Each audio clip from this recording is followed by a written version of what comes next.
Sí, lo que dije al ahora principio, sigue en pie la no intervención. sigue en pie la intervención y es más, en la primera semana de junio Sí. vamos a hacer el lanzamiento del Partido Justicialista. Este es un adelanto. Es una exclusiva para ustedes, por eso vine. ¿Y qué quiere decir eso? A ver, Carlos. Quiere decir que vamos a realizar un acto en el cual vamos a poner... Lo que pasa es que mucho no les puedo contar. Oh, bueno, no, Arrancó no puedes con tirar todo, eso ahora. arrancó ahora vamos a formar nosotros. Ahí Vamos por más. no. Sí. El relanzamiento quiere decir, naturalmente, poner en campaña al partido. Para la campaña no es solamente la publicidad, no es solamente la propaganda. Es también ciertas acciones que se están llevando a cabo, formalizarlas.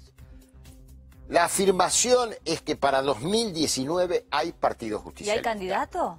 Epa. Y bueno, Epa, es la sí. pregunta obligada. Eso lo va a decidir el pueblo cuando vote.